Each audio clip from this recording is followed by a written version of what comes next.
마태복음 10장 40절부터 42절까지 제가 읽습니다. 너희를 영접하는 자는 나를 영접하는 것이요 나를 영접하는 자는 나 보내신 이를 영접하는 것이니라. 선지자의 이름으로 선지자를 영접하는 자는 선지자의 상을 받을 것이요 의인의 이름으로 의인을 영접하는 자는 의인의 상을 받을 것이요 또 누구든지 제자의 이름으로 이 소자 중 하나에게 냉수 한 그릇이라도 주는 자는 내가 진실로 너희에게 이르노니 그 사람이 결단코 상을 잃지 아니하리라 하시니라. 아멘. 주님께서 너희를 영접하는 자는 나를 영접하는 것이요 나를 영접하는 자는 나 보내신 이를 영접하는 것이니라 말씀하십니다.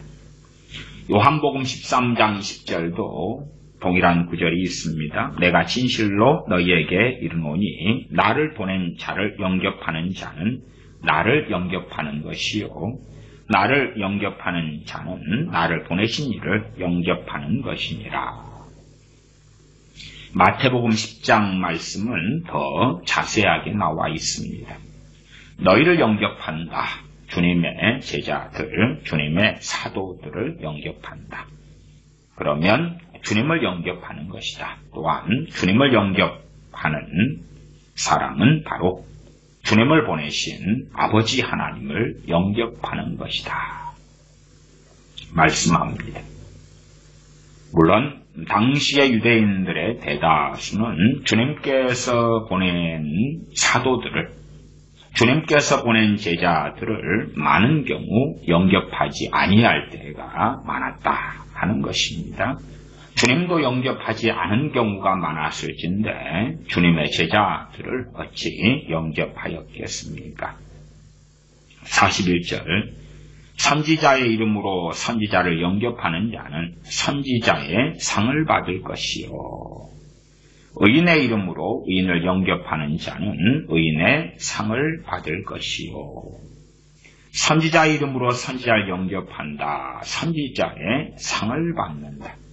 물론 이것이 진실로 주님의 선지자인데 그를 영접했더니 나도 선지자와 동일한 상을 받는다. 그런 식의 성경 해석은 상당히 곤란할 것입니다. 그것보다는 선지자의 상을 받는다는 것이 그 선지자를 통한 그러한 성령의 역사하심 또한 하나님의 말씀이 주어지는 것. 그러나 선지자를 영접하지 아니할 때에 그 선지자를 통한 하나님의 일하심과 역사하심은 볼 수가 없다 하는 것입니다. 일례로 예레미야 선지자를 당시에 남유다 백성들의 대다수가 선지자로 영접하지 아니했습니다. 그렇기 때문에 선지자 예레미야를 통하여 하나님의 말씀이 전파될 때에 그들은 분개하고 분노하고 선지자 예레미야를 거짓 선지자로 보이게끔 되었고 또한 그를 죽이고 싶었다 하는 것입니다. 선지자의 상을 받을 수 없었지요. 점점 선지자 예레미야나 혹은 다른 선지자들을 통하여 하나님의 말씀이 주어질 때에 그들을 선지자로 영접하지 아니하였던 하나님의 백성 이스라엘들은 말씀을 들으면 들을수록 완악해지고 강팍해져 갔습니다. 마찬가지로 주님을 영접하지 아니한 유대인들도 그들의 대표적으로 바리새인 서기관 등 그들은 주님의 말씀을 들으면 들을수록 분개가 나고 적개심에 불타올랐습니다. 선지자의 상을 받지 못한 것이지요. 그래서 선지자를 그냥 영접했다 그랬더니 선지자와 방불하게 그 상을 받는다 하는 해석은 신사도 계통에 상당한 사람들이 하는 해석이지만 그런 것은 거짓말입니다. 물론 이 말씀을 통하여 오랜 세월 동안 많은 미혹이 있어 왔습니다. 그것은 당연한 일처럼 되어져 왔습니다. 어느 부흥사 목회자들, 목사님들이 자, 내가 선지자의 자리에 섰다. 내가 의인의 자리에 섰다. 나를 영접해봐라. 그러면 너희들에게 상이 있을 것이다. 그렇게 해왔습니다. 그들의 그러한 행태로 인하여서 그들이 참된 하나님의 종의 자리에서 어그러졌고 벗어나 있는 것을 스스로 증명하고 있다. 그렇게 말할 수밖에 없겠습니다. 오늘의 말씀의 주제는 영적 권위에 대한 것입니다. 영적 권위. 세상의 권세, 권위가 아니라 신앙생활 가운데에서의 권위를 이야기합니다.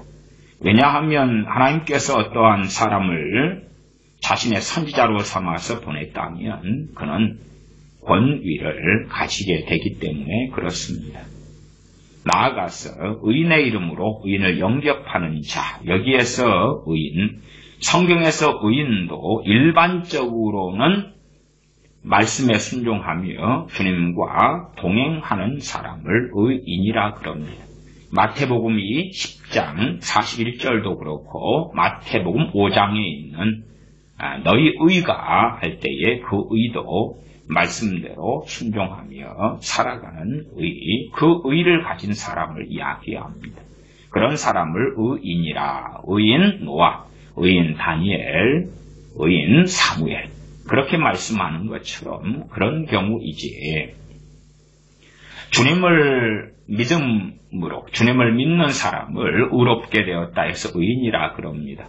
신약 성경에도 그런 의미로 의인이라고 쓰인 그런 말씀들이 상당히 있습니다만은 비율상으로는 주님을 믿고 하나님을 믿고 그리고 하나님 말씀대로 하나님께서 기뻐하시는 삶을 사는 사람들을 의인이라 하는 것이 훨씬 많습니다. 하나님께서는 의인의 간구에 귀를 기울이신다. 시편에 있고 베드로 사도는 그를 인용하여 다시금 기도 응답에 대하여 말씀하고 계시지요. 야, 나 예수님 믿으니까 내가 하는 기도는 하나도 땅에 떨어지지 않아. 그러나 하나님의 말씀과는 다른 삶을 살아간다. 그런 사람은 의인이 아닙니다. 최소한은 마태복음 10장 41절의 의미에서 의인이 아닙니다. 그러면 이 의인들은 하나님의 말씀대로 살아가는 것입니다. 살아가요. 믿을 뿐만 아니라 주님께서 반석 위에 집을 지은 사람은 내 말을 듣고 행하는 자니 그런 사람이 의인이다 그 말이에요. 근데 그런 사람은 하나님께서 굉장히 가까이 하시죠. 기뻐하시죠. 그런 사람을 영접하는 사람은 의인의 상을 받는다. 하나님께서 기뻐하시는 사람을 영접하고 섬길 때에 하나님께서 그들에게 상을 주시고 복을 주실 수밖에 없지요. 나아가 42절은 또 누구든지 제자의 이름으로 제자다 그 말 보편적으로 주님 믿는 사람이다 그 말이에요. 그래서 의인과 제자를 구별하고 있습니다.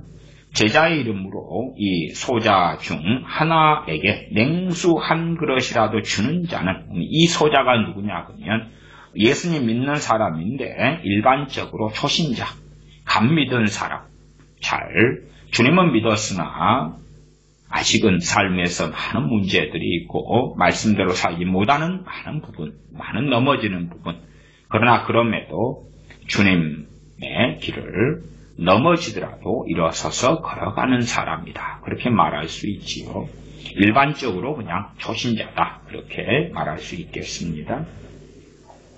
물론 세상적인 의미에서 일반적 교회적인 의미에서 교회 직분의 권사와 장로와 목사가 되었기 때문에 소자가 아니다. 그런 것은 절대 아닙니다.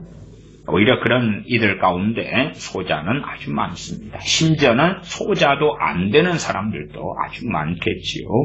왜요? 믿는 사람들을 잘못된 말씀 해석을 통해서 악한 길로 이끌어가는 사람들이 많기 때문에 그렇습니다. 이 소자 중 하나에게 냉수 한 그릇이라도 주는 자는 내가 진실로 너희에게 이르노니 그 사람이 결단코 상을 잃지 아니하리라.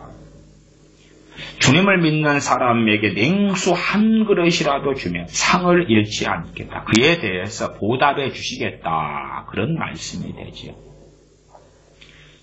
제가 인력시장을 몇 년을 다녔는데 인력시장에 다니면은 그때마다 일을 시키는 사장님들이 달라지게 됩니다. 제가 인력시장 다니는 초기에는 1990년대 초인데 그때는 이제 믿는 사장님들을 만나면 참 반가웠습니다. 왜냐하면 이 마태복음 10장 42절 말씀 때문에 그렇습니다. 야, 믿는 우리 같은 형제이기 때문에 내가 어쨌든 다른 데 일 가서도 나름 최선을 다해서 일을 해주고 일당을 받지만 이 믿는 사람 형제의 일에 있어서는 더 덜 쉬고 더 수고하고 더 노력하고 그렇게 해서 일을 해주어야 되겠다. 그런 마음이 있었기 때문에 참 반가웠습니다.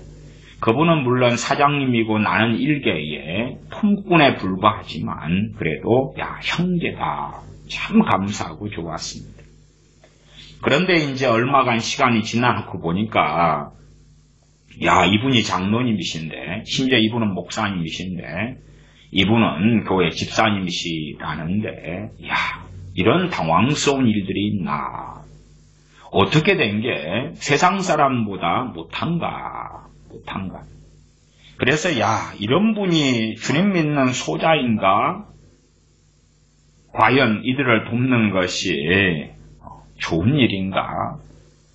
참 많은 그러한 탄식할 만한 일들을 경험하였습니다. 그 다음에는 이제 아침에 인력시장의 품꾼으로 일을 나갈 때마다 기도가 되는 것이 주님 소위 크리스천들 사장으로 만나지 않게 해주십시오. 그냥 일반 세상 사람들이 더 나았습니다. 세상 사람들이 더 나았습니다. 그러면 세상 사람을 만나게 해주십시오.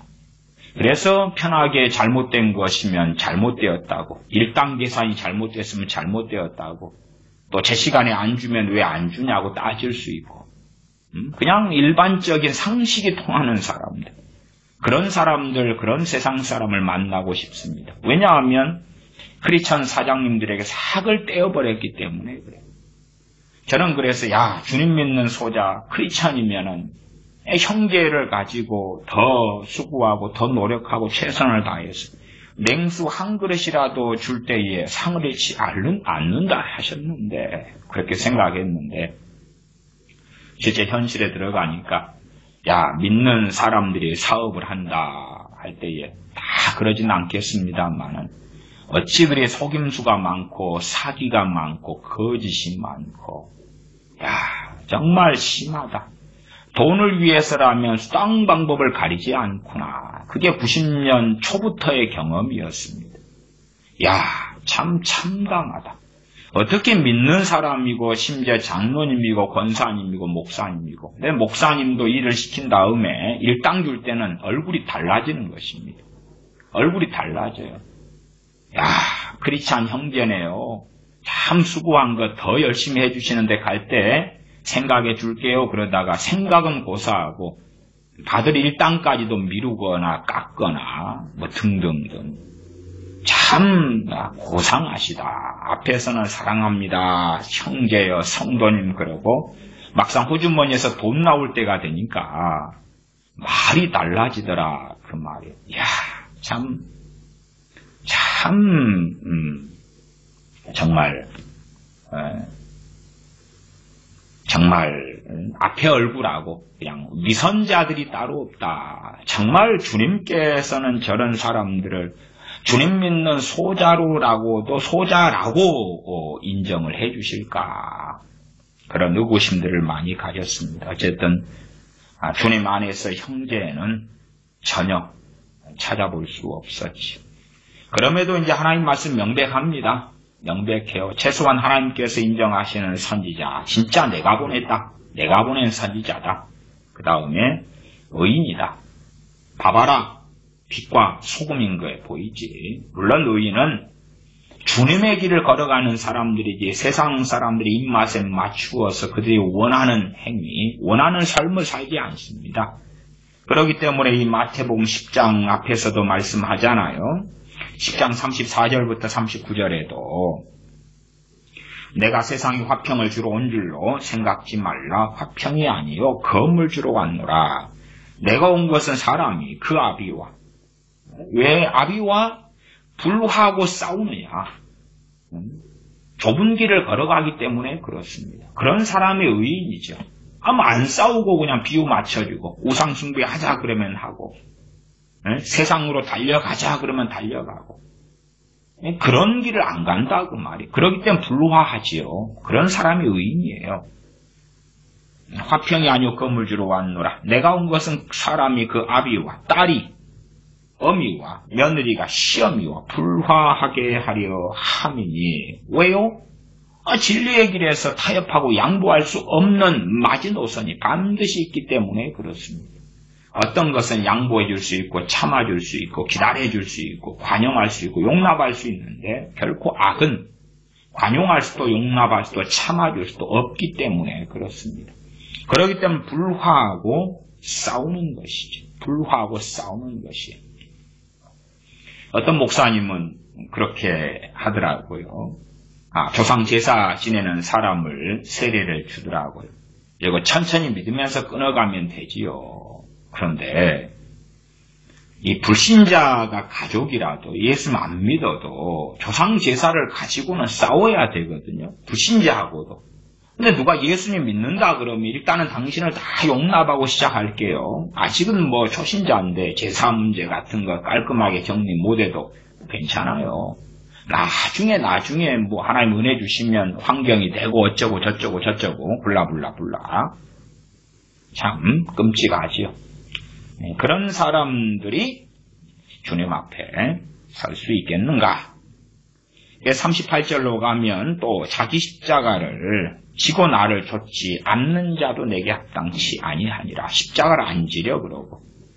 나아가 37절은 아비나 어미를 나보다 더 사랑하는 자는, 그런 사람은 의인이 아니죠. 의인이 아니에요.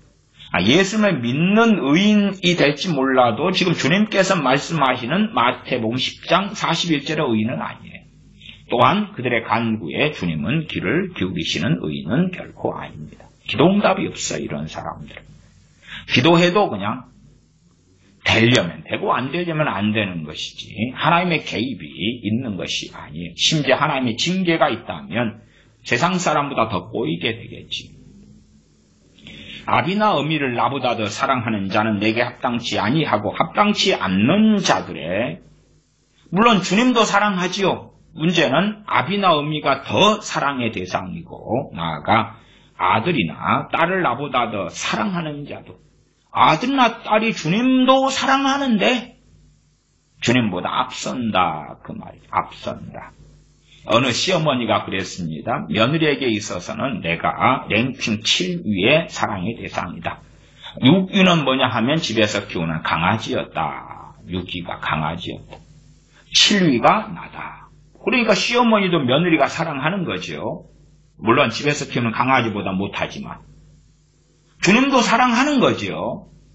아비나 어미보다 아들이나 딸보다 못하지만. 그래서 아들이나 딸의 비율을 맞추고 살아가고, 물론 주님도 사랑해요. 그래서 주일날 예배도 드려주고 기도도 하는 거죠. 헌금도 내고요. 아비나 어미를 주님보다 더 사랑해요. 그러나 주님을 안 사랑하는 건 아니에요. 쥐꼬리만큼이라도 사랑하는 거죠. 그러나 주님께서는 내게 합당치 않다 그래요. 합당치 않은 자의 기도에 어떻게 응답하십니까? 그렇지 않지요. 아들이나 딸을 나보다 더 사랑하는 자도 내게 합당치 아니하고 합당치 않다.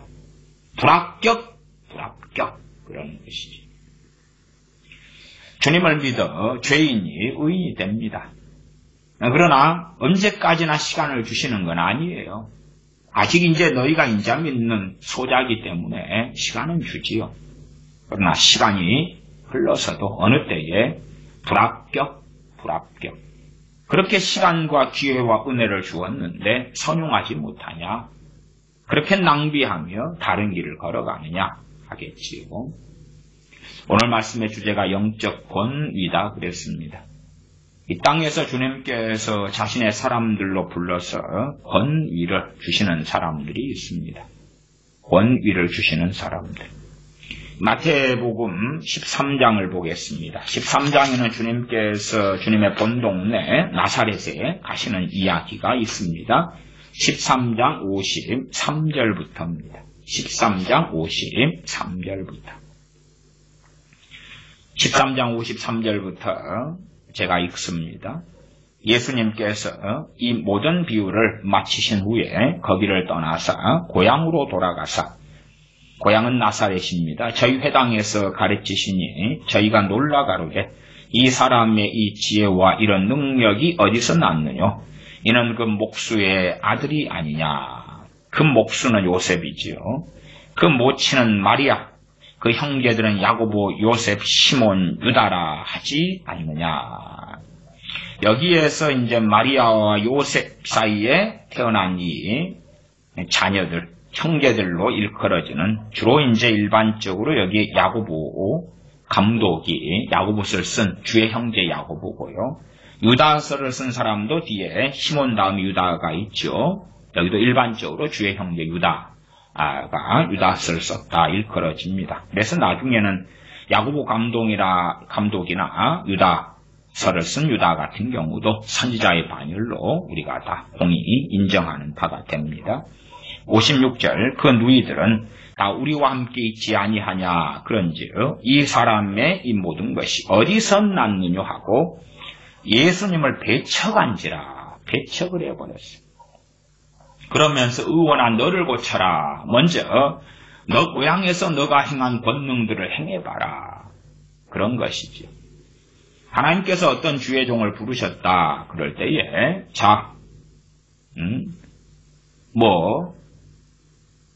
당신에게 내가 도움을 좀 얼마 받을 것이 있다.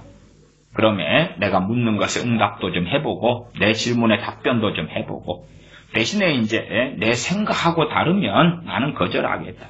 참조만 하겠다. 물론 어떤 목회자의 말에 전적으로 동의할 필요는 절대 없습니다. 동의할 필요는 절대 없는데 기준은 뭐냐 그러면 자기 생각을 말하느냐 아니면 말씀의 기준을 가지고 이야기하느냐를 항상 살펴봐야 돼. 항상 살펴봐야 돼. 이 세대에는 똑똑한 많은 크리스천들이 있어서 자기 속에는 옳은 대로 행하고 자기 잘난 맛에 살아갑니다. 많은 사람들이 여기서 조금 저기서 조금 저기서 조금 하고 살아가면서 나는 전반적으로 나는 잘 알고 있어. 그런데 2%가 부족하단 말이야. 그러면 그 2%를 당신에게 한번 들어보겠어. 당신이 그 2%는 나보다 나은 것 같아. 98%는 나는 잘 갖추어졌고 잘 알거든. 야, 당신은 뭐 중보기도 그런 거 잘 모르네. 당신이 영적 전쟁 그런 거 잘 모르네. 당신은 뭐 방언 그런 거 잘 모르네. 당신은 임파테이션 잘 모르네. 나는 다 두루두루 알고 있는데 내가 2% 부족한 부분은 당신이 좀 잘 설명하는 것 같아. 그러니까 그것만 한번 좀 이야기 좀 해줘봐. 또한 나는 주님과 관계가 건강하고 바른데 당신 병 고치는 은사를 받았다고? 그러면 그래 나에게 안수해서 내 병만 좀 고쳐줘봐. 하나님이 나를 얼마나 기뻐하시는데 내 병만 좀 고쳐줘봐. 나는 깨어있어 주님 앞에 살아왔고 자녀를 바르게 양육했는데 자녀들이 문제가 생겼네. 나는 그게 2%가 부족한 거야. 그러면 당신이 상담 좀 한다고 내 자식들 설득 좀 해가지고 안수 좀 하고 가르쳐가지고 내 자식들 영접기도 좀 시켜가지고 하나님의 사람으로 만들어봐. 내 2%가 부족하네. 저 같은 경우는 그런 이들을 상당히 많이 만나왔습니다. 그럴 때에 성령님께서 역사를 안 하셨습니다. 성령님께 역사를 안 하셔. 왜냐하면 저는 선지자는 결코 아니고 그냥 목사하고 선교사고 저는 사명적으로 저는 교사입니다. 가르치는 자에 들어갑니다. 가르치는 은사가 주된 은사고요. 그런데 어쨌든 제가 말씀 해석하고 풀이하고 가르치는 것이 전적으로 옳은 것도 아니고 부족함도 항상 있고 어리석음도 항상 존재합니다. 그러나 저는 명백하게 말씀드릴 수밖에 없는 것은 하나님께 부르심을 받았고 그 길을 부족하지만 걸어가고 있다 하는 사실입니다. 하나님께서 세우신 어떤 주의 종들이 있다 그럴 때 그 주의 종들이 교인들, 교우들의 삶에 관여할 수 있는 영역이 있고 관여할 수 없는 영역이 명백합니다. 어리석은 사람들은 그 명백한 영역을 잘 보지 못하겠지요. 그래서 쉽게 간섭하는 죄를 짓습니다.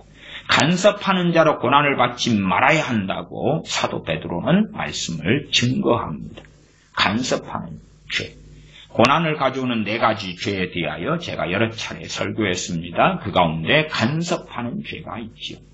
많은 목사들이 간섭하는 죄를 짓습니다. 주의 종 디모데에게 사도 바울은 간섭하는 죄를 짓지 말라고 경고합니다. 야, 디모데 정도 되는 감독도 세우며 장로를 세우는 그 탁월한 주의 종. 그 주의 종 정도 되면 교인들의 삶에 이모저모 다 간섭하면 될 것 같은데, 그런데 사도 바울은 간섭하지 말라고 말씀하지요.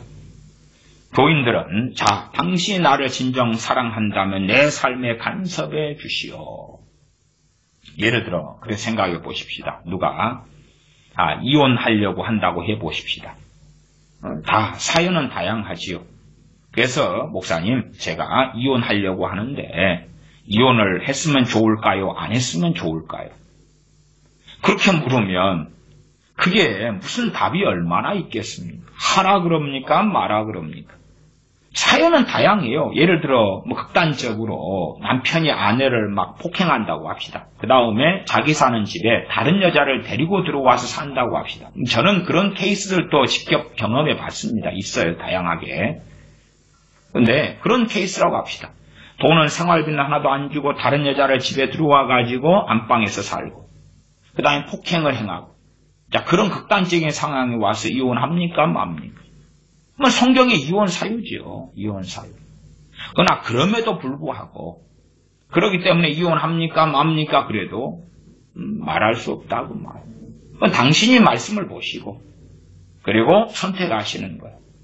선택하시는 거예요. 왜냐하면 이혼하면 그 길이 황금길이 열립니까? 시온의 대로가 열립니까? 너무 행복해지고 좋아집니까?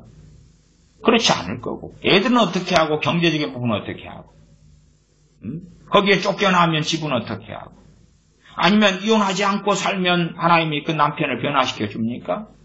아름답게 바꿔줍니까?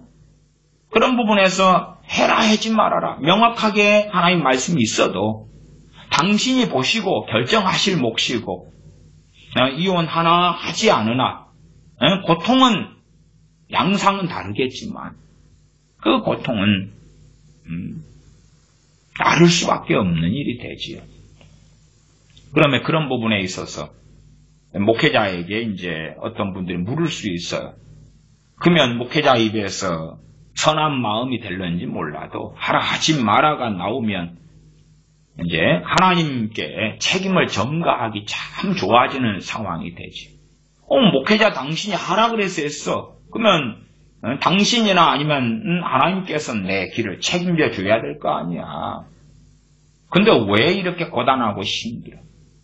많은 사람들이 자기의 정욕대로 막 살아가다가 문제에 꼬이면 그 상황에 와서 목회자에게 목사님, 어떻게 하면 좋아요? 이 상황에서 오른쪽으로 갈까요? 왼쪽으로 갈까요? 선택지가 3개가 있습니다. 1번, 2번, 3번이 있어요. 1번 할까요? 2번 할까요? 3번 할까요? 정욕대로 갈 만큼 가가지고 어떻게 할까요? 한 청년이 직장을 위한 준비를 제대로 안 했어요. 그 다음에 이제 나이가 들었어요. 실직자로 오래 살아왔어요. 그 다음에 이제 묻는 것입니다. 계속하여 직장에 이 스펙을 준비를 못했단 말이에요. 실력도 준비 못했고, 목사님, 직장에 계속하여 원서를 낼까요? 아니면 자격증을 딸까요? 자격증 공부를 시작할까요? 아니면 뭐 어떻게 할까요? 그러면 답이 없어요. 답이 없어. 그것은 그 부분의 직업 전문 상담사들하고 상의하는 것이 맞아요. 목회자하고 상의하는 게 아니고. 아니, 그러면은 자격증을 그럼 따세요. 그러면은 그 젊었을 때도 노력하지 않은 사람이 자격증을 따는데 노력하는 사람의 기간하고 같겠으며 자격증을 따는 기간 동안에 생활비는 누가 줘요? 자격증을 따는 동안에 들어가는 돈은 누가 주고? 그런 것이 자격증을 따는 게 좋을 것 같아요. 그러면 돈은요? 그러면은 목사님이 이렇게 말씀하셨으니까 하나님이 뭐 돈 생활비 다 자격증 따는데 딴 다음에 또 자격증을 가지고 취업은 잘 돼요? 안 돼요? 안 되잖아요. 자격증은 자격증일 뿐이에요. 실력이 아니라. 그러니까 목사님 자격증 따라 해서 땄어요. 그럼 자격증 따고 난 다음에는 나를 위하여 대기업체나 아니면 좋은 직장이 준비되어 있어야 될 거 아니에요? 그런데 끼어들고 간섭하면 안 돼. 오히려 거꾸로 많은 목회자들이 하나님께 부름받았다고 가정할지라도 영적 권위를 오용하고 남용해와요. 그냥 가정살이의 간섭을 너무나 많이 해요. 하지만 교인들이 묻지 않은 것도 혼자 기도를 해요. 새벽에 기도하다가 뭔가 영감을 받고 뭘 받아가지고 암흑의 시 기도하는데 당신을 위해 기도하는데 하나님께서 이걸 보여줬어요. 이렇게 하시오. 저렇게 하시오. 저렇게 하시오. 기도하는데 당신이 집을 사는 걸 보여주셨단 말이요. 그래서 그 집을 사시오. 이러시오 저러시오. 교회에 임대료가 부족한데 임대료를 하나님 주시라고 막 기도하는데 당신이 떠올랐어. 하나님이 당신 보여줬어. 무슨 뜻인지 알지? 그러면 임대료 내놓으란 이야기죠. 교회 건축을 하는데 욕심을 부려가 해가지고 1억이 부족해요. 근데 1억을 하나님 채워주세요. 기도를 하는데 당신을 하나님 보여줬어. 돈 내놔, 1억 내놔. 1억 내놔. 돈 없는데요? 집 팔아서 내놔. 하나님께 당신 보여주는 이유가 있을 거 아니야. 복 주려고 했으니까 복 받아. 그거 팔아가지고 내놓으면 하나님이 더 비싼 집, 더 좋은 집 줘. 내놔. 이러한 영적 권위에 대한 오용남용은 정말로 악한 것이죠. 악한 것. 그래서 영적 권위 오용남용을 많이 당하다 보면 어쨌든 사람들은 자기를 지키려고 애쓸 수밖에 없습니다. 그것은 뭐 당연한 것이. 그러나 주님 안에 사는 사람들이라면 선악을 분별하고 그 다음에 어느 선은 목회자에게 조언을 구할 선이 있고 어느 선은 내 선에서 선택하고 선택의 결과를 내가 져야 되는 선이 있다는 걸 알 거예요. 어느 선은. 그렇기 때문에 그런 부분에서 첫째는 각 개개인들이 영적 권위가 어느 영역 정도가 될 것인지 내 삶에서 어떤 부분은 가능하고 가능하지 않을 것인지를 분별하는 지혜와 지각은 반드시 필요하다. 이렇게 말씀을 드릴 수밖에 없고 그러나 영적 권위에 있어서 최소한 이제 치유사역을 오랫동안 했기 때문에 치유를 받으러 전국 방방곡곡에서 집회에 오시거나 아니면은 교회 예배당에 찾아오시거나 이런 분들이 계실 때에 그런 분들이 치유를 위해 오신 거예요. 치유를 위해서. 그러니까 치유 부분만 관여하면 되는 거예요. 치유 부분만 관여하면 돼. 치유를 위해서 왔기 때문에 그 부분을 가지고 상담을 하고 조언을 하고 그 다음에 치유 사역을 하고 그렇게 하는 거예요. 문제는 그 부분을 가지고 도움을 받으러 왔으면은 그래도 최소한 그 부분이라도 영적 권위를 인정하고 영적 권위, 그래서 영권 안에 들어와야 돼요. 다른 부분은 다 관여되려고 오는 게 아니에요. 왜? 아파가지고 왔어도 그분은 소속된 교회가 있단 말이에요. 소속된 교회가 있어. 그럼 거기에 신앙생활 잘하면 돼요. 소속된 교회가 있는데 11조를 바쳐라든지 그러면 그건 잘못된 것이고 그것은 나는 교회에서 일반적으로 하면 된다고 말이에요. 아니면 헌금을 어떻게 내라 작정을 어떻게 하고 그것도 잘못된 것이 잘못된 것. 어쨌든 저는 목회하면서 치유사역을 하면서 지금까지 한 번도 돈 달라 한 적도 없고 그런 적은 전혀 없어요. 어쨌든 그러나 이제 치유사역을 하는 데 있어서 다루어야 될 것들이 많이 생겨요. 야고보서 5장 같은 데도 기본적으로 필요한 것이 죄의 문제. 너희 죄를 서로 구하며 죄의 문제. 죄의 문제는 뭐냐 하면 서로 얽힌 것을 풀어야 된다고 말. 풀어야 돼. 너희가 땅에서 풀면 하늘에서 풀리리라. 땅에서 풀어야 될 많은 것들, 그런 것을 다루어 가요. 그러면 뭐라고 많은 분들이 이야기하시냐 그러면 병이나 고치셔. 내 병이나 고치셔. 나는 그런 사람 용서할 수 없어. 주로 이제 부모가 얽혀 있거든요. 남편 안에 얽혀 있는 경우도 있습니다. 부모가 주로 얽혀 있어요. 나 우리 엄마 아빠 용서 못해. 그냥 병이나 고쳐. 그건 간섭하지 말고. 그건 간섭이 아니거든. 그쪽 부분은. 부모를 용서하라는 부분에서 난 그건 못하는데 그런 부분에 말하지 마. 당신이 내 아빠 같은 사람 밑에서 살아봤어? 내 상처를 알아? 땅에서 안 풀겠다는 거예요. 그리고 그것이 이제 영적 권위를 인정 안 하는 거거든. 영적 권위 인정 안 해. 그냥 병만 고쳐. 병만 고쳐. 들어보니까 당신 애언 기도 좀 한다면서. 그러면 나 애언 좀 해줘봐. 어떤 사람은 그러더라고요. 자기가 어느 애언한다는 큰 교회에 가서 애언을 받았어. 애언을 그냥 엄청 좋은 애언을 받았어. 하나님께 어마어마하게 쓰임받는 애언을 받았어요. 근데 제가 그 사람을 만났더니 영적 상태가 완전히 엉망이에요. 엉망. 깊은 미혹 속에 들어가 있고 상태 엉망이고 이미 만성 우울증이 깊이 들어와 있고 그 다음에 너무 교만해. 그래서 당신을 위해서 애언하면 좋은 이야기 안 나올 텐데 애언 안 해줍니다. 계속 해달라 그러는 거예요. 좋은 이야기 안 나온다니까요. 그 양반 날 뭐라고 이야기하냐면 그 큰 교회에서 나 애언 받았는데 그 화려한 애언 같은 내용이 맞아야지 당신이 옳은 거래. 아니 당신 왜 좋은 애언 안 나와? 우울증이 굉장히 만성적으로 깊어지니까요. 그런 사람들은 무기력증에 깊이 있게 빠지거든요. 그러니까 보통 그 사람이 하루에 잠을 한 16시간이리 자요. 무기력해지거든요. 근데 그래도 자기는 어마어마 귀하게 쓰임받을 거래. 그건 몇 년 동안 그 받은 애언을 품 안에 있고, 가지고 있대. 당신이 애언 좀 한 다음에 다시 그 멋지고 위대하고 화려한 애언 좀 똑같은 걸 해줘야 돼, 당신. 그래야 옳은 거야. 너무나 그래서 애언 해줬는데 아니나 다를까 굉장히 강한 책망이 나오는 거예요. 그랬더니 당신은 하나님의 종이 아니야. 참된 주의 종이 아니야. 그런 것들. 어쨌든 그 다음에도 이제 상당히 다루면서 좀 최소한 좀 굴복은 좀 시켰는데도 그런 분들은 이제 저하고 아는 분도 아니고 그냥 애언 한 번 받은 분에 불과하니까 남남이니까 전혀 상관없는 분이니까 최소한 그 분의 삶에 문제가 되고 좀 시인과 승인을 받는 정도 그런 정도.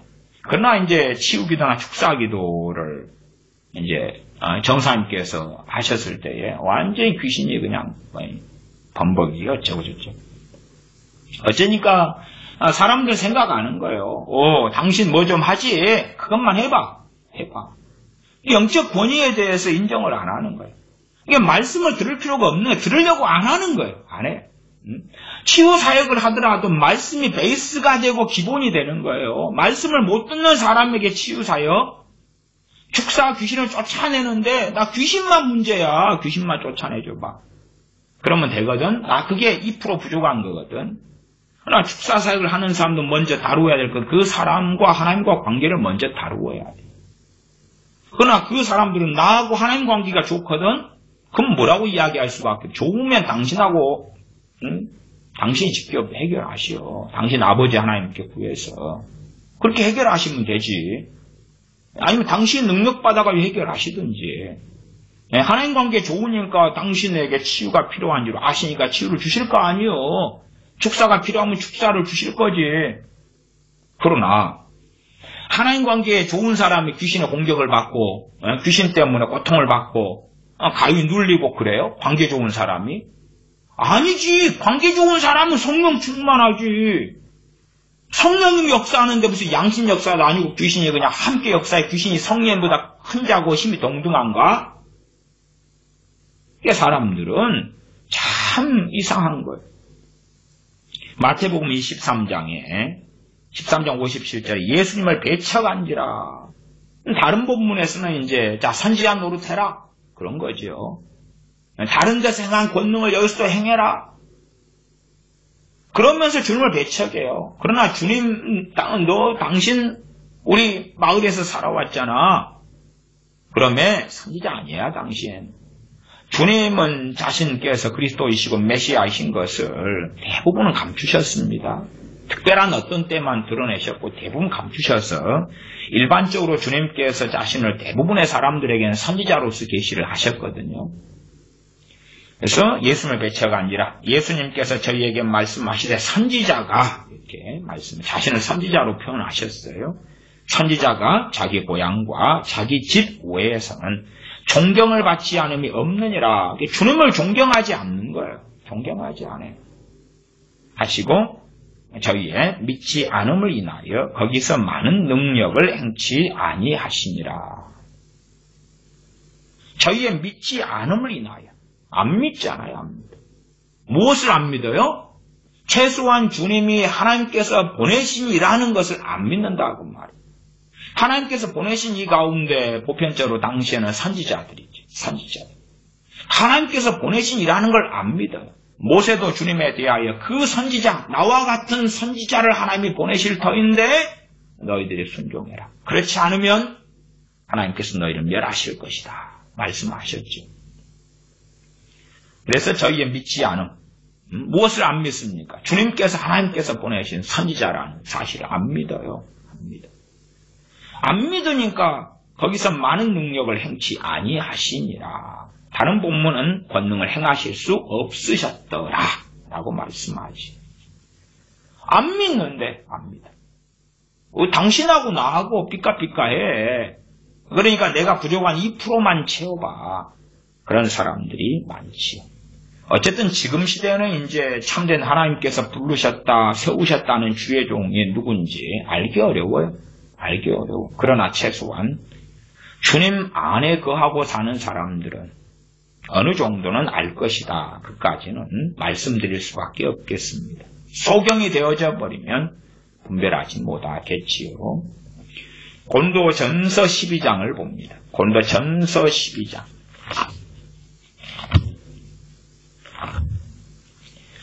하나님께서 교회 중에 몇을 세우셨으니 고린도전서 12장 28절부터입니다.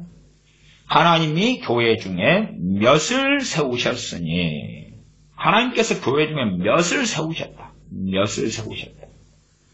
첫째는 사도요. 첫째가 사도다.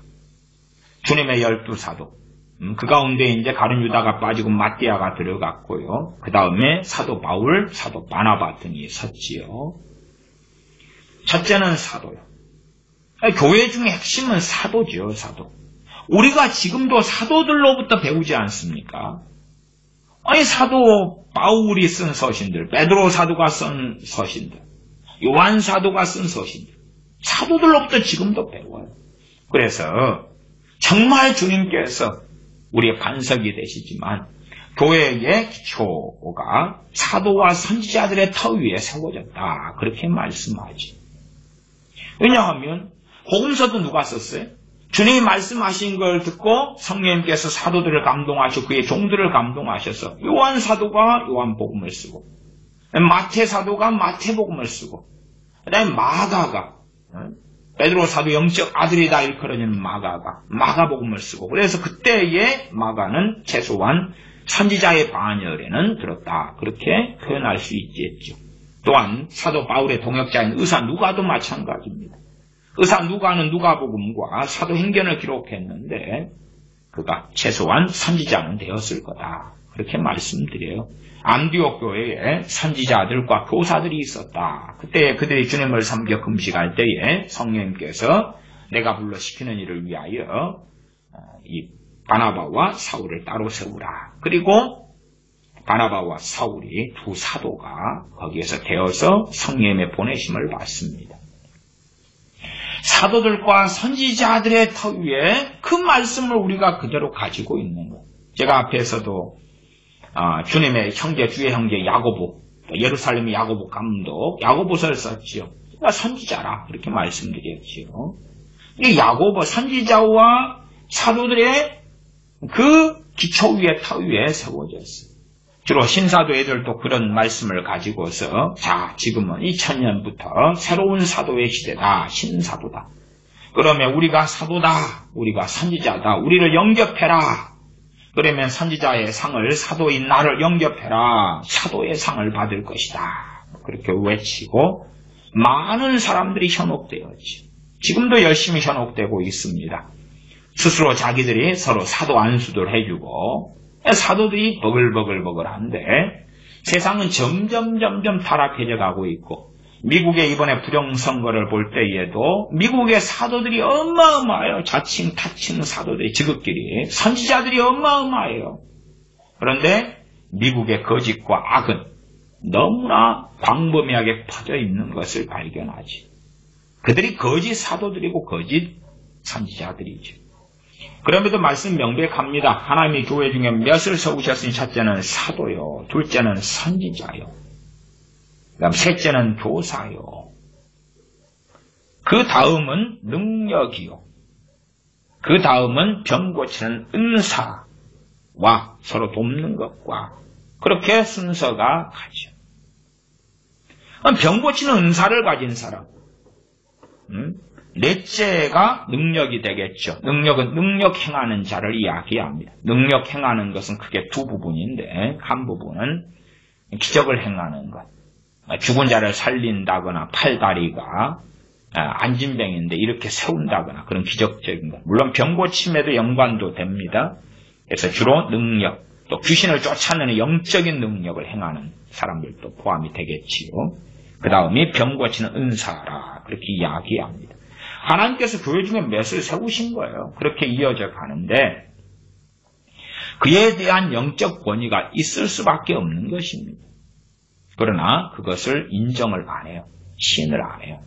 단지 한 사람의 도구로 수단으로 생각하는 거예요. 당신 들어보니까 내가 몸이 아픈데 그런데 내 병을 좀 고쳐봐 그러는 거예요. 참 최근에도 어쨌든 병고침 받은 많은 사례들이 있습니다. 주로 이제 어머니 전도사님께서 전화를 통해서 치유 기도를 많이 해주셔요. 그리고 여러분들이 전화를 통해서 여러 나라들에서 치료를 받아왔습니다. 그러나 어떤 분은 그랬어요. 어떤 분은 신속하게 고침받다가 그러다 얼마 지나지 않아서 병이 그대로 다시 돌아오더라고요. 그런 케이스도 봤어요. 제가 교회 개척한 다음에 처음 장례식을 치른 교회 교우분 같은 경우도 콩팥이 망가져서 죽게 되었는데 주님께서 기도를 통해서 다 고쳐주셨어요. 이게 병원에서는 곧 죽으셔야 됩니다. 임종 준비하셔야 됩니다. 했는데 기적이 나타난 거예요. 이게 의사가 기적이라고 해요. 기적. 근데 고침받은 제와 함께 개척했던 교회 집사님, 여집사님은 하나님이 고쳤다는 것을 알았어요. 입을 다물었거든. 침묵했거든. 그래서 가족들이 병원을 상대로 막 난리를 쳤어요. 이 사기꾼이다, 거짓말쟁이다, 어떻게 오진을 해가지고 멀쩡한 사람을 콩팥이 망가져 죽는다 그랬느냐 난리를 쳤어요. 의사가 안 믿는 의사가 기적이다고 이건 기적이다. 분명히 콩팥 망가져 지금 돌아가실 걸 준비하라고 말씀하고 그대로 이 맞다고 이 CT나 뭐나 다 보시라고 이게. 그래도 난리를 쳤어요. 가족들이. 당사자는 침묵하고. 얼마 지나니까요. 다시 콩팥 하나님이 고치셨던 것 다 제자로 돌아갔어요. 그 다음에 콩팥 망가진 며칠 뒤에 돌아가셨거든요. 며칠 뒤에 돌아가셨어요. 본인은 침묵하더라고요. 침묵에. 그분은 치료는 받았는데 영적 권위에는 순종하지 않았어요. 영적 권위가 뭐예요? 말씀을 가리키고 말씀대로 하라는 걸 해야 돼. 하라는 걸 해야 돼. 그걸 안 해. 그분은 뭘 안 했냐 그러면 남편이 바람 피웠거든요. 근데 남편을 용서를 안 해요. 용서를 안 해요. 자기는 주님의 용서를 받아놓고 용서를 안 하고 증오심을 품고 미움을 품고 그렇게 산 지가 몇 년이에요, 몇 년. 어느 때 가정 신방을 가면 너무나 붕괴가 차서 남편 머리를 찢으니까 남편이 머리를 빡빡이 중처럼 승려처럼 다 깎아버렸어요. 다 깎아버렸어요. 그래가지고 가정에서 예배 드리고 난 다음에 바로 부부싸움 하더라고요. 뭐라고 하냐고 하면 남편이 머리를 디밀면서 나는 왜 깎았는지 몰랐어요. 암 환자도 아니고 뭣도 아니고 그때 머리를 디밀면서 또 뜯어봐 그러더라고. 머리를 뒤뜯을 게 없는 거라. 그 전에 그분이 자궁암 말기여가지고 사형선고 받고 그때 불신자였거든요. 와서 전도하고 치유기도 해서 기적, 하나님께 기적으로 멀쩡해져서 잘 살았어요. 그다가 그 증오심과 미움 때문에 그렇게 용서하라고 그렇게 풀어주라고 해도 안 하다 공파심 망가져버리더라고요.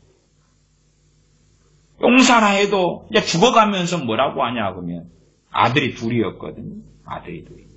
30대, 20대 후반 하나하고 30대 초 하나 둘인가 그랬는데 내 아들들 시켜서 니를 칼로 찔러 죽여버릴 거야. 그런 거.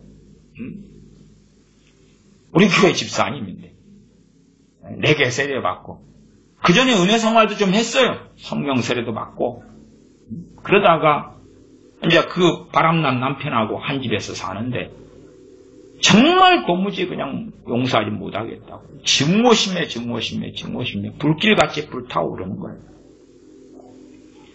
치료는 맞는데 뭐 하나님은 나를 고쳐주셔야 돼. 또 주의 종인 당신들은 나를 고쳐줘야지.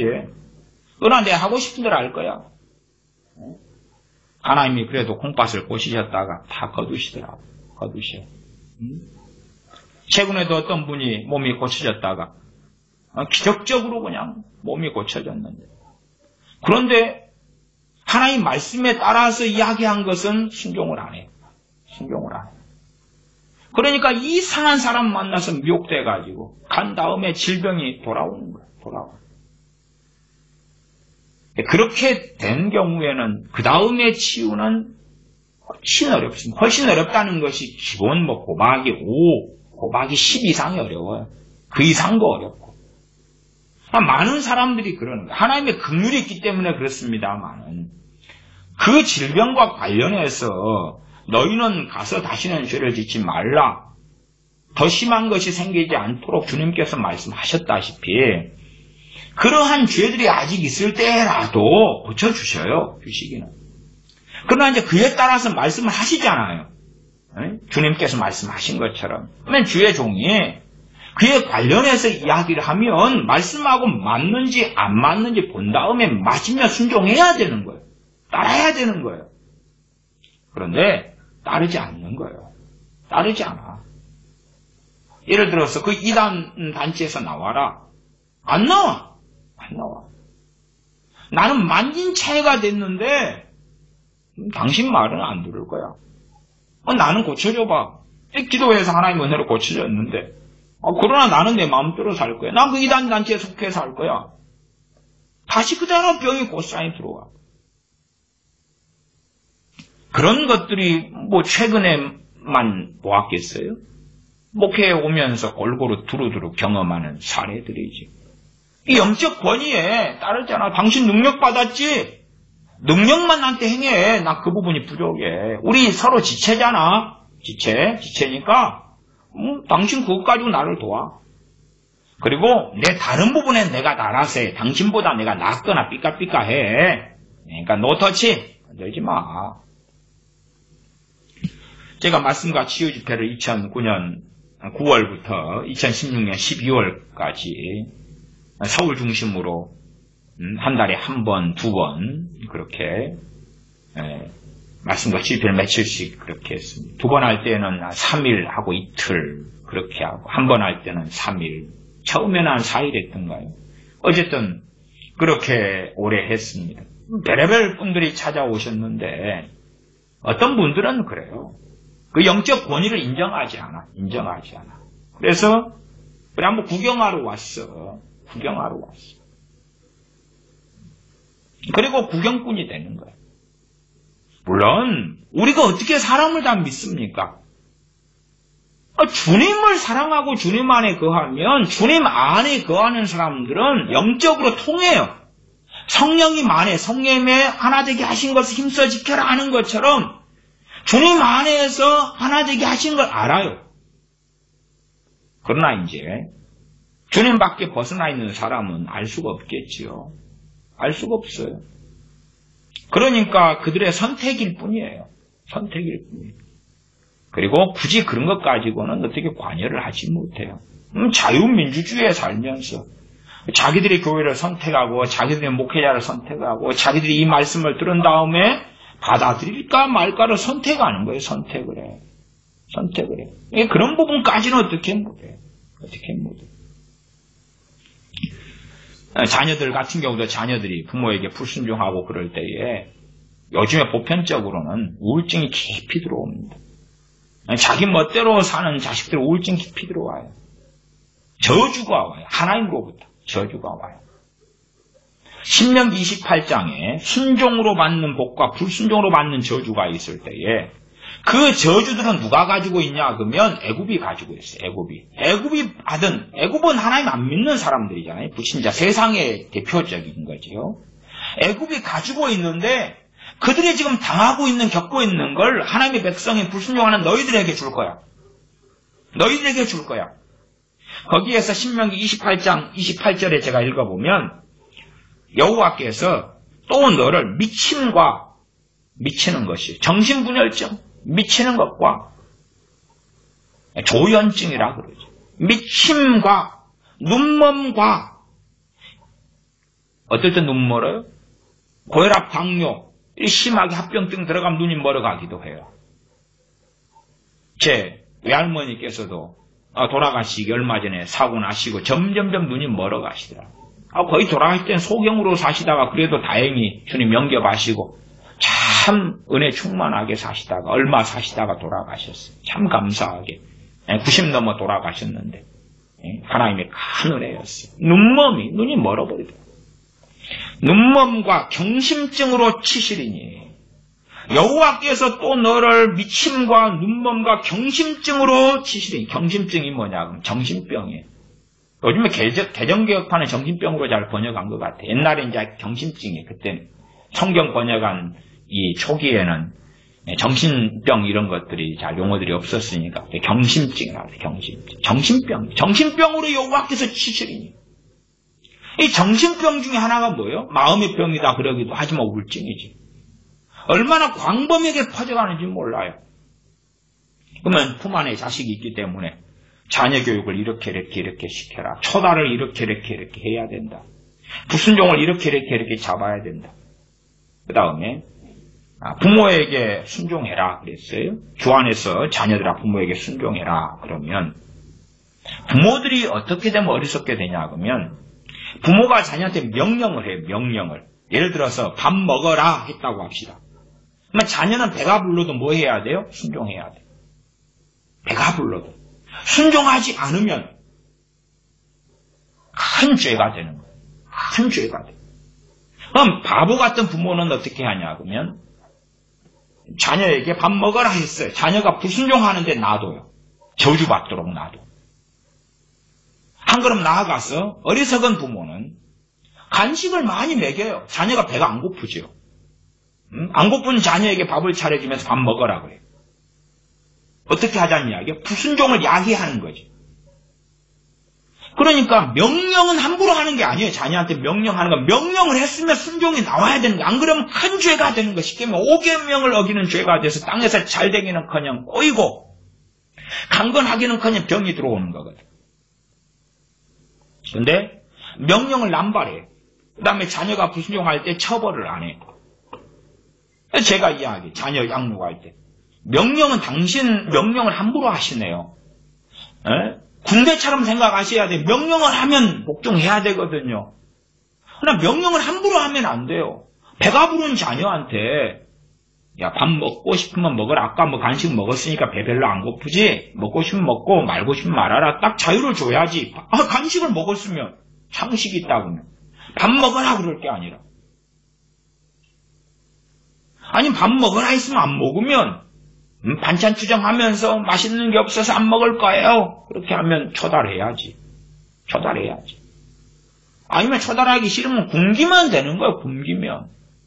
저도 반찬 투정 어릴 때 좀 했더니 어머니께서 굶기셨어요. 그러니까 반찬 투정을 안 했어요. 그 다음에는. 배가 너무 고파가지고. 또 반찬 투정 한 날은 또 제 어머니께서나 연기력이 좋으셔가지고 너무 맛있게 반찬도 없는데 잡수시는 거예요. 너무 맛있게. 배가 더 고파. 배 더 고파. 돈도 없지. 간식거리 사 먹을 수는 없지. 그냥 쫄쫄쫄 굽는데 유난히 더 맛있게 잡수시는 거라. 야구르지롱. 그리고 반찬 투정 안 해. 어쨌든 부모가 자녀에게 명령하면 결과가 나와야 된다. 그렇지 않으면 초달해야 된다. 이런 것들은 이제 막 가르쳐요. 안 따라요. 따르지 않아. 목사님, 내 자녀가 게임 중독에 빠졌는데요. 아니, 게임 중독 그거 왜 못 고쳐? 품 안에 있는데. 아니, 게임 중독이 몽둥이 찜질이 이길 것 같아? 그냥 몰래 숨어가지고 하지. 학교에 가서 뭐 공부한다고 안 들어오면서 어떻게 한 줄 알아요? 애들 사이에 돈 15,000원이면 남아도는 구형 핸드폰들 다 구하거든. 뭐 이제 은행 앞에 앉으면 와이파이가 다 되거든. 그런 와이파이 건물들 앞에 다 되는데 앉아가지고 2시간씩 3시간 앉아가지고 핸드폰 게임 5,000원짜리 하나 사가지고 핸드폰 압수된 다음에는 몰래 숨겨서 게임하는 거예요. 민남 부모들은 그런 것도 못 잡아내지. 어쨌든 뭐 이렇게 저렇게 가르치면 아이고 목사님 그 복잡하니까요. 그냥 안수해 주시고 애언 좋은 거 해주시고 혹시 뭐 게임하기가 게임 귀신 역사할까요? 그럼 게임 귀신 좀 쫓아내 주시고 얘가 요즘에 잠을 너무 자요. 학교만 갔다 오면 잠을 자고요. 제가 부모한테 이야기하죠. 참 순진하십니다. 그래요. 왜 잠자겠습니까? 밤새워 당신 모를 때 게임하거든. 영화 보고 드라마 보고 음란 비디오 보고. 아유 우리 자식 안 그래요. 뭐 안 그래요? 잠 안 자고 뻘짓을 했으니까 잠을 자지. 그걸 몰라. 말을 해도 안 믿어. 뭐라고. 그냥 그거 고쳐줘요. 나는 그런 능력 없으니까 주님께 고쳐달라고 당신 그리 가시오. 아니면 그런 더 능력 있는 목회자한테 가시오. 말씀대로 가르쳐도 그 영적 권위에 따르질 않아요. 따르질 않아. 말씀대로 가르쳤으면 따라야지. 따르질 않아. 뭐 돈을 달라 그랬나, 떡을 달라 그랬나. 그냥 목회하면서 돈 달라 그런 적도 없고 떡 달라 그런 적도 한 번도 없어요. 근데 말씀대로 이야기해도 그건 안 하고요. 안 하고. 하나님 말씀에 자녀 처달해라. 자녀 엉망이 된 자녀들 데리고 오면 이야기해도 지키는 사람 몇이 없어요. 안 해. 말씀을 가지고 이야기했으면 지켜야 되는데 안 해. 그래놓고 말씀 네가 처달해서 네 자녀 아름답게 고치고 영혼을 처달하면 채찍으로 때리면 그 영혼을 음부에서 구원하리라. 자문이 그리 말씀했어도 필요 없어. 자녀가 원하는 거 다 해주고 자녀 사람 빼앗기기 싫어가지고 울랄라 다 해준 다음에 하나님 내 자녀 구원해 주세요. 네가 채찍으로 때리면 구원한다고 성경에 나왔잖아. 자문에. 아니에요. 하나님이 구원해 주셔야지요. 참 전혀 말씀은 들을 마음 자체가 없는 거예요. 말씀하고 다른 이야기를 하면은 아니요. 그건 당연한 것이에요. 목사 아니라 목사 할아버지가 이야기해도 말씀하고 다른 걸 이야기하면 아니요. 당신이 잘못됐어. 그러면 되는 것이고. 말씀을 따라 이야기하면 잘 말씀이 맞는가? 베레아 사람들도 신사적이어서 말씀이 그러한가 하고 상고 아니라 잘 살펴가지고 맞으면 지켜야지. 그렇게 해서 자녀를 바르게 잡아가는 걸 이야기하고 그래도 안 들어요. 안 들어. 나는 마음이 약해서 자녀를 처달을 못하겠어요. 그러세요? 마음 약해서 잡지 못했네. 돌아서는 그 사랑입니까? 뭐 어쩔 수 없죠. 당신 자녀는 지옥에 갈 수밖에 없겠네요. 아니에요. 하나님이 내 자식을 얼마나 사랑하는데요. 그럼 당신이 나중에 당신 자식 때문에 눈물을 흘리지 않는가 봅시다. 목사님은 세상에 어떻게 목사님이 돼가지고 그런 말씀 하실 수가 있어요? 말에 힘이 있고 능력 있는 건데 무조건 잘 된다고 이야기해야지. 조엘 오스틴의 긍정의 힘 좀 읽어보셨나요? 여호와께서 또 너를 미침과 눈먼과 경심증, 정신병으로 치시리니. 불순종하는 하나님 백성들. 세상 사람은 다 그게 있었어요. 애국 사람들 다 그렇게 쳐오셨는데 하나님을 믿는 너희들, 크리스천 너희들, 이스라엘 너희들, 유대인 너희들, 그래 세상 사람이 겪는 것과 똑같이 칠 것이다. 연병으로 칠 것이다. 폐병으로 칠 것이다. 코로나 바이러스로 칠 것이다. 똑같이 해줄게. 똑같이. 이 고린도전서도 봐보세요.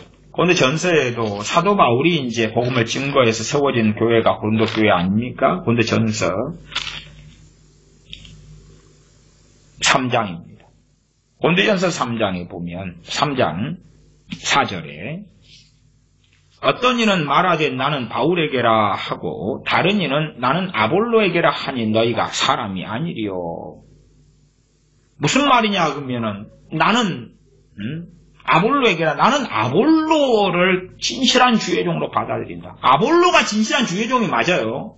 사도 바울도 맞고, 그 다음에 당시에 고린도에서는 주로 고린도 교회에서는 아볼로가 사역을 일반적으로 했어요. 많이. 그러니까 아볼로다. 아볼로도 주의 종이 맞고 사도 바울도 주의 종이 맞는데 사람들은 나는 사도 바울이야 선택하고 나는 아볼로야 그렇게 선택하는 거예요. 왜요? 자기 멋대로 하려고. 자기 속에는 옳은 대로 선택하는. 물론 둘 다 주의 종이 맞아요. 사도 바울도 맞고 아볼로도 맞는데 나는 사도 바울에게로, 나는 아볼로에게로 그렇게 하는 것은, 에게라 이렇게 하는 것은 내가 볼 때에는 문맥을 떠나서 나는 아볼로파가 될 거야. 나는 아볼로가 옳다고 봐. 아니야, 나는 사도 바울이 옳다고 봐. 사명이 서로 다르기 때문에 말씀을 설명할 때도 말씀 로고스는 똑같아도 그에 대한 해석이나 적용에 있어서 상이점이 존재할 거 아니에요? 부르심상에서. 나는 이쪽이 더 좋아. 아니 부르심이 달라가지고 전하는 걸 잘 함께 잘 이해해가지고 건물이 잘하는 것처럼 누구는 목수고 누구는 철근하는 사람이고 누구는 타일을 붙이는 사람이고 조화를 이루어야 되는데 그렇게 안 보는 거예요. 5절에 그런즉 아볼로는 무엇이며 바울은 무엇이뇨? 저희는 주께서 각각 주신 대로 너희로 하여금 믿게 한 사역자들이니라. 그러나 사람들이 나는 아볼로파다, 나는 바울파다, 또 나는 게바파다. 그렇게 하고 같이 다 따로따로 해서 분열되어서 가버리는 것이. 게바 베드로 사도가 어쩌다가 왔으니까 난 게바파다 그 말은 고린도교회 사람들은 베드로 사도만 우리에게 관여할 영적 권위가 있어. 다른 데는 관여하지 마. 아볼로 당신도 우리에게 관여하지 마. 고린도전서 1장으로 가면 1장 12절이지요. 이는 다름 아니라 너희가 각각 이르되 나는 바울에게, 나는 아볼로에게, 나는 게바에게, 나는 그리스도에게 속한 자라 하는 것이니. 나는 게바에게 속했어. 아볼로 당신 터치하지 마. 터치하지 마. 사도 바울 당신 터치하지 마. 나 게바 베드로 사도에게 속한 사람이거든. 터치하지 마. 건들지 마. 또한 사도 바울이 고린도 교회 안 온 지 오래됐으니까 아볼로가 말씀을 증거하고 가르칠 때에 나는 사도 바울에게 속한 자야. 아볼로 당신 뭐라 하지 마. 사도 바울이 말씀 증거해 세운 교회가 고린도 교회잖아. 지금 현재 하나님이 세운 종이 아볼로인데 아볼로 터치하지 마. 나는 사도 바울에게 속한 자야. 이게 얼마나 완악함으로 가냐 그 말이야.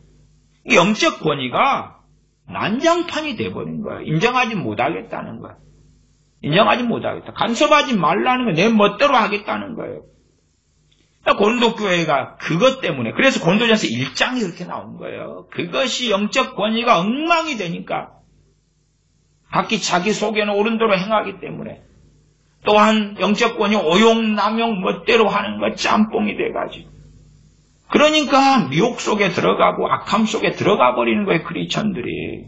지금은 이제 영적 권위라는 걸 어디에서 찾을 수가 있겠어요? 그러나 하나님 말씀의 영적 권위의 원리는 뻔한 것입니다. 말씀이 있기 때문에 제가 영적 권위에 대해서도 과거에 한두어 번 설교했었습니다. 그러나 요즘 시대의 목회자들의 영적 권위 오용과 남용이 너무 심하기 때문에 또 기도원 원장들의 영적 권위의 오용과 남용이 너무 심해요. 사람들 노예로 종 삼아요. 그러니까 영적 권위에 대해서는 오해와 곡해가 많을 수 있기 때문에 제가 되도록이면 설교 안 하는 주제가 됩니다. 그냥 과거에 한두 번 해놓고 최대한 언급을 안 하는 주제가 돼요. 어떤 기도원 원장은 기도원만 오면은 당신은 신학교 가야 돼. 하나님이 부르지 않았는데 지가 하나님의 대리자가 돼가지고 신학교 가야 돼. 당신 몸 치료되려면 우리 기도원에 가서 식당 봉사를 3년을 해야 돼. 그렇게 노예로 부려먹어요. 얼마나 그런 악한 사람들이 많은지 몰라요. 당신 우리 기도원에 와서 3년 동안 재단을 쌓아야 돼. 제가 어느 기도원에 그 교회 교우분들과 함께 기도원에서 부흥집회도 참석하고 기도 생활을 좀 했더니 이제 기도원 부흥사분하고 부흥사 목사님하고 기도원 원장님이 그런 이야기를 하더라고. 그래도 당신과 당신 교인들 우리 기도원에서 이번에 기도하면서 은혜 좀 받았지요? 그러니까 은혜 받은 기도원을 계속 다녀야 돼요. 헛소리를 하더라고. 거리가 얼만데 도대체 은혜 받은 재단에 와야 돼요 그러는 거예요. 그 부흥사 목사님이 설교 정말 이상하게 했거든요. 정말 정신 나간 설교였어요. 자기 때문에 은혜 받았나? 뭐 때문인데 도대체. 근데 어쨌든 별걸 가지고 그냥 멋대로 하는 거예요. 그래도 담임 목사인 저가 있었기 때문에 교인들이 안 넘어가지. 교회 교우분 중에 한 분이 그 부흥사 목사님이 너무 탁월하고 신령하고 최고라는 거예요. 그래서 사실은 간 거거든요. 교우분들 데리고. 갔더니 세계 최고는 고사하고 사기꾼이라고. 사기꾼. 신학교 학장이고 어디 교단 총회장이고 무슨 박사학위에 뭐에 그런 양반이에요. 그 부흥사 목사님. 근데 어디 성경이 어디 설교가 어디 아이고 그냥. 그래서 그 잘못된 설교 끝난 다음에는 제가 담임 목사가 있으니까 다시 잘못된 걸 고정하고 가르치고 정말 시간 더 걸려. 그런 하여튼 시대가 그냥 원체. 그래서 영적 권위에 순종하기 싫은 사람들은 그러는 거예요. 그래. 이 합동측 같은 경우는 여전히 지금도 여자분들은 목사 안수 안 합니다. 또 과거에는 여자분들은 주의 종으로 인정하지 않는 분위기가 굉장히 강하지요. 그래서 여자들을 통해서 하나님 역사한다? 나 인정 못하겠어. 그래도 보니까 당신 여자긴 한데 병 고치는 은사를 좀 받았구만. 그러면은 당신 나 병마 좀 고쳐봐. 그러는 거예요. 병마 좀 고쳐봐. 이게 사실은요. 이러한 고린도전서 1장 12절 말씀이 이는 다름 아니라 너희가 각각 이르되 나는 바울에게 나는 아볼로에게 나는 게바에게 나는 그리스도에게 속한 자라 하는 것이니.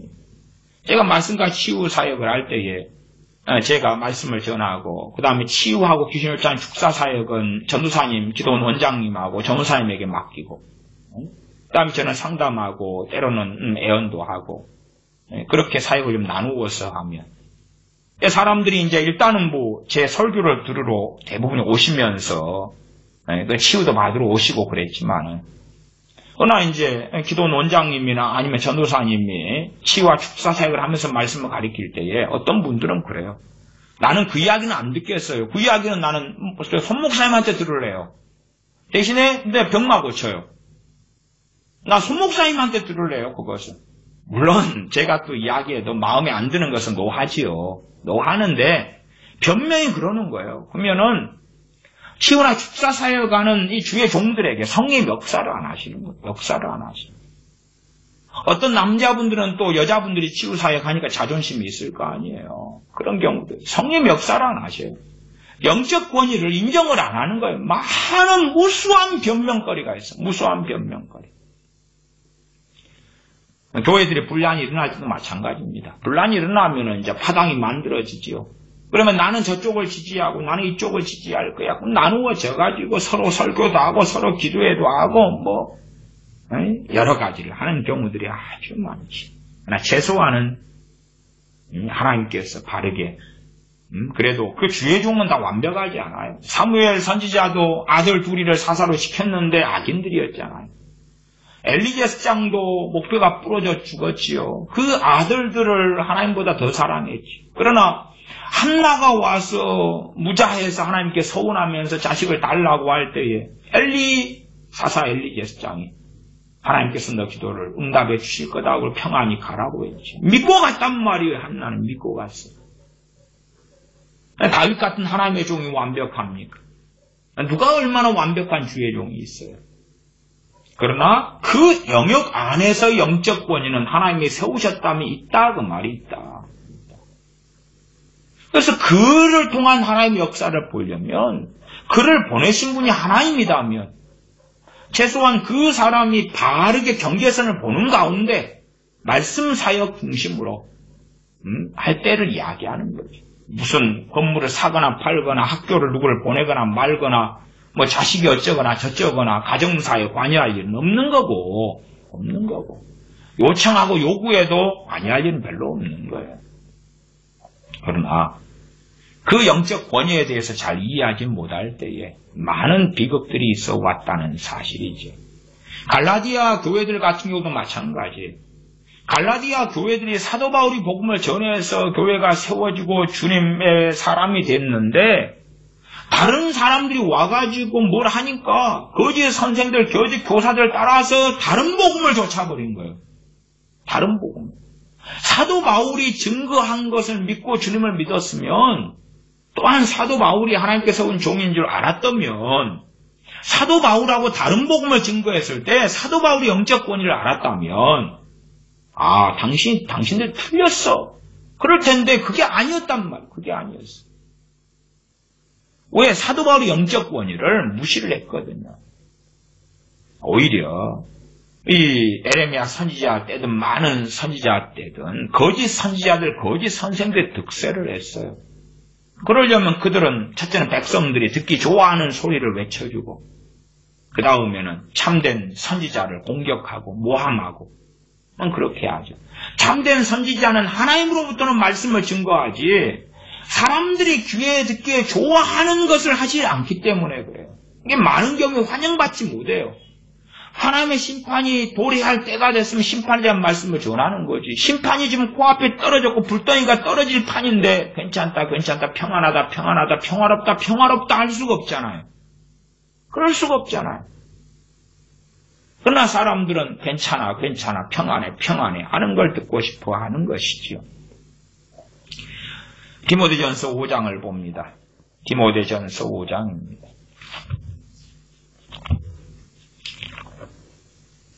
우리는 디모데전서나 후서나 디모데에게 보낸 서신이지만은 이 말씀을 디모데가 받은 다음에 각 사역지마다 다니면서 이 말씀을 증거해야 되는 그런 사명인 줄을 우리는 잘 명백하게 해야 합니다.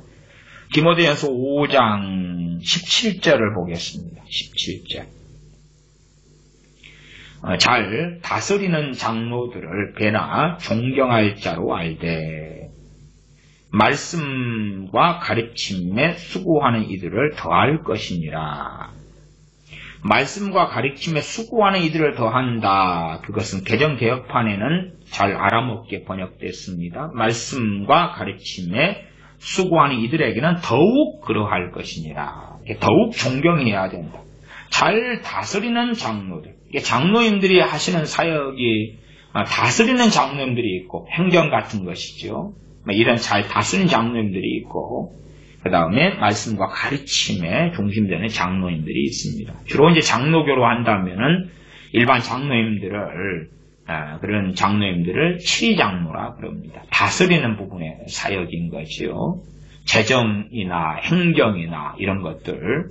그 다음에 이제 말씀과 가르치면 그래서 목사 장로라 그럽니다. 장로교는 그래서 목사인 장로. 이게 저도 장로교 목사이기 때문에 제가 교회법적으로 목사 장로입니다. 저도 장로인데 목사 장로고요. 그다음에 일반 투표로 세운 장로님들은 7위 장로가 됩니다. 그렇게 잘 다스리는 7위 장로 가운데 잘 다스리는 분들을 대나 존경할 자로 알아라. 그리고 말씀과 가르침에 수고하는 이들에게는 더욱 그러할 것이니라. 이게 그들의 하나님께서 장로로 세우셨다, 그 다음에 말씀과 가르치는 이로 세웠다 할 때에 그들의 영적 권위에 따른 존경이 있어야 한다는 것이죠. 그럴 때에 이제 분별력이 생깁니다. 잘 다스리는 장로님들이라 해서 완벽한 것도 아니고, 말씀과 가르침에 수고하는 이들이라 해서 완벽한 것은 결코 아닙니다. 그러나 열린 마음으로 주님 앞에서 최소한 주님께 마음을 열고 귀를 열고 사는 사람들은 저 메시지와 저 가르침이 나를 불편하게 하는 것이지만 어디에서부터 왔는지를 알 것이다, 그 말입니다. 참 많은 분들이 많은 변명을 하고 사시더라고요. 제가 어쨌든 부교육자 분들이 있는 가운데 목회를 해오는 과정에서도 어떤 교우분들은 그러셔요. 나는 이 부교육자를 통해 이 전사님을 통해서 이야기하는 건 안 들을래요. 나 이 부분을 목사님하고 상의할래요. 분명히 저 전사님을 통해 성령의 역사하시고 성령을 통해 말씀하신 건데 자기 마음이 안 맞거든. 그러니까 난 목사님하고 바로 그냥. 근데 문제가 되는 게 그런 거예요. 저는 이게 치유 사명이 아니거든요. 치유 사명이 아니야. 근데 저 전도사님이 치유 사역자예요. 그리고 그와 관련해서 치유 사역을 하는 과정에서 말씀을 가르치는 거예요. 그러나 자기 마음이 안 들으니까 안 받겠다는 거예요. 그러면 당신은 나에게 병만 고쳐봐. 내 병을 위해 기도만 해. 그 다음 당신이 가르치는 것이 내 마음이 안 들으니까 나는 담임 목사님인 손 목사님하고만 그 부분을 이야기할 거야. 저는 치유사가 없거든요. 정사님이 있는데 당신들은 정사님을 통한 치유사가 안 나타나. 성령님께서 치유 기름 부분에 역사를 안 하신다고. 역사를 안 하셔. 돈 못 받아. 아무리 돈 받아도 돈 못 받아. 성령 역사를 안 하셔. 그 종은 하나님이 세운 종이거든. 역사를 안 하신단 말이에요. 그런 사례들도 제가 목회하는 교우들 가운데에서도 많이 있어 왔어요. 말씀과 치유 집회할 때도 얼마나 많이 있었겠어요. 정말 주님께서 치유와 귀신을 쫓아내는 축사로 역사하신 주의 종이라고 인정한다면 그 종들의 입을 통해서 나오는 하나님의 말씀의 가르침도 귀를 먼저 기울여야 되는 거예요. 물론 말씀을 따라서 분별을 해야 되는 건 당연한 것이 당연한 것이. 그게 제가 성령님께서 누구를 주의 종으로 세우라 해서 제가 목회할 때 교회 전사님을 딱 세우면 물론 그 주의 종들이 저도 완벽하지 않고 또 세운 주의 종들도 완벽하지 않아요. 그러나 하나님 말씀을 바르게 전하는데도 그런데도 딴지를 걸고 안 따르는 이들이 생기더라고요. 그러면은 뭐 끝난 거지. 볼장 다 본 거지. 교역자들이 많으면 많을수록요 파당이 생겨나는 거예요. 파당이 생겨나요. 이제 주의 종이 교역자, 담임 교역자, 부교역자 몇 명이 있으니까 선택하는 거예요. 누가든 마음에 들어, 누가든 마음. 이미 그 마음이 올라올 때부터는 어긋나 버렸다는 것을 알 수가 있는 거지. 어긋나 버렸다.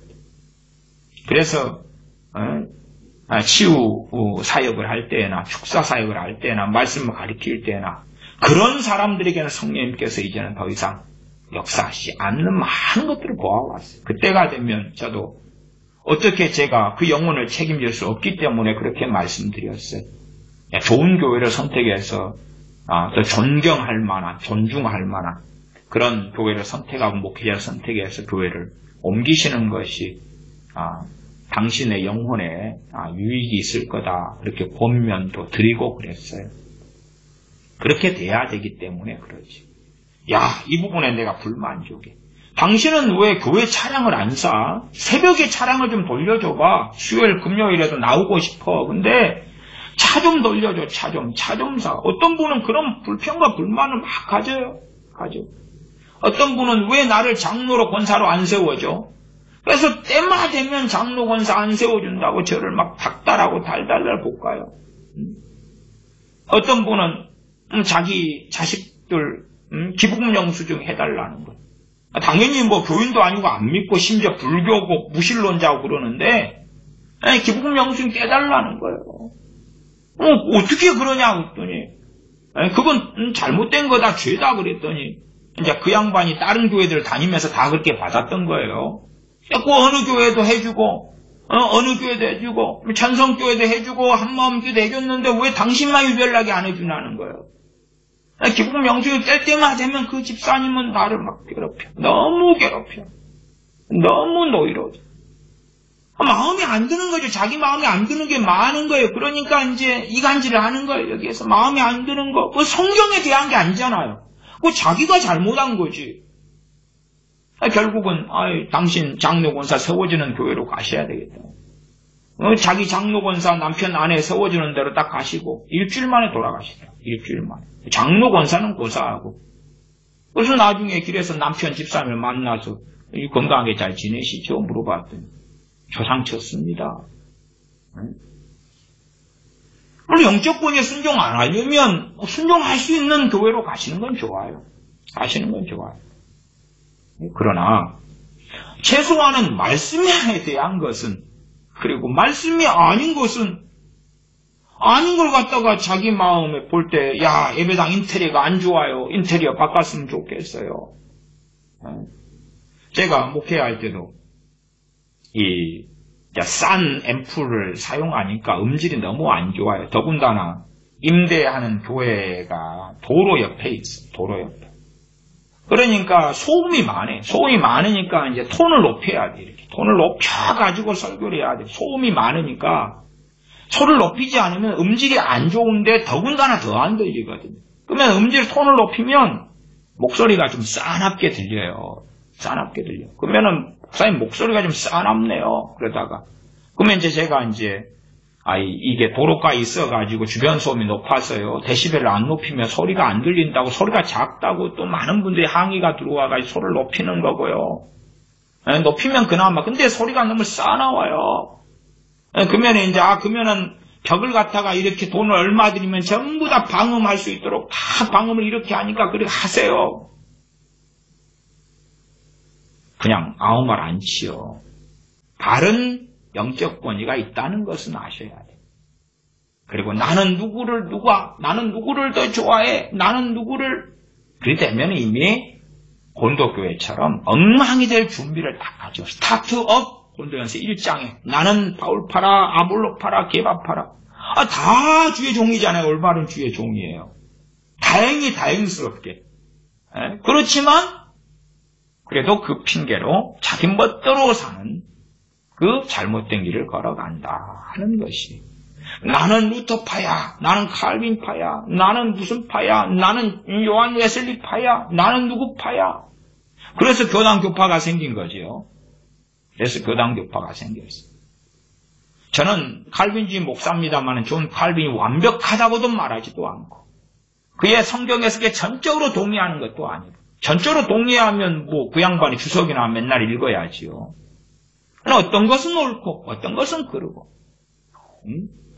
자신도 존 칼빈도 항상 이야기해요. 자신은 너무 허물이 많고 완벽하지 않고 부족하고 문제가 많은 사람이라고. 하나님의 긍휼과 은혜가 아니면 전적 은혜가 아니면 도무지 설 수 없는 사람이라고. 그러지 나는 신격화되고 우상화시켜서 내가 말하는 걸 다 믿고 따라 그런 사람은 절대 존 칼빈은 아니었어요. 제가 존 칼빈의 전기만 해도 종류별로 여러 책을 가지고 있어요. 한 권만이 아니라. 물론 칼빈 주석도 애용하고 잘 보고 존 칼빈 목사님의 강의 설교집도 보고 여러 종류들을 그런 사람이 아니었어요. 그러니까 난 칼빈 장로교 칼빈의 절대성 그러면 이미 존 칼빈이 하지 말한 짓을 다 하는 거예요. 다 하는 거예요. 자기가 믿고 싶은 게 있으면 여기서 조금 저기서 조금 가져와서 짬뽕해서 만드는 거예요.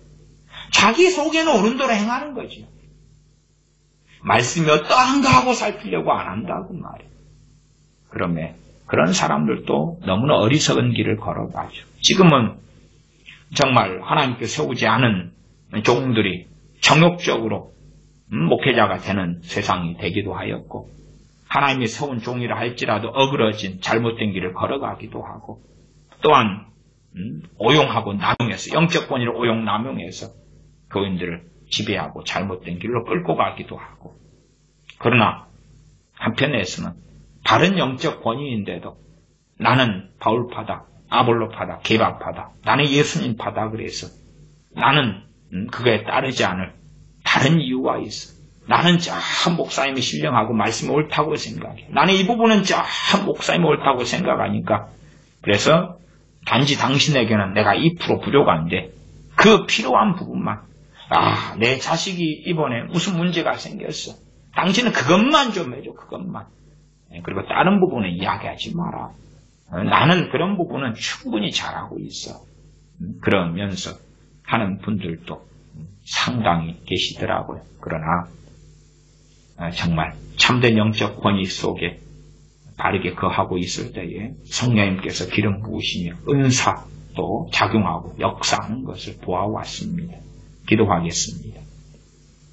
아버지 하나님, 우리가 주님 안에 거하며 성령의 인도하심 따라 살아가며 또한 이 부족한 인간사 속에서 하나님께서 세우신 사람들이 있다는 것을 살펴봅니다.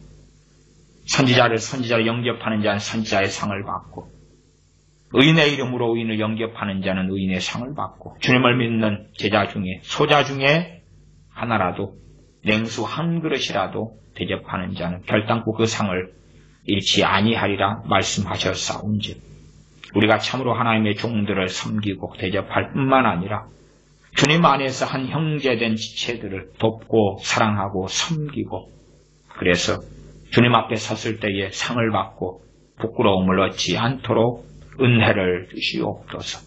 우리 주 예수님의 이름으로 기도하옵나이다. 아멘.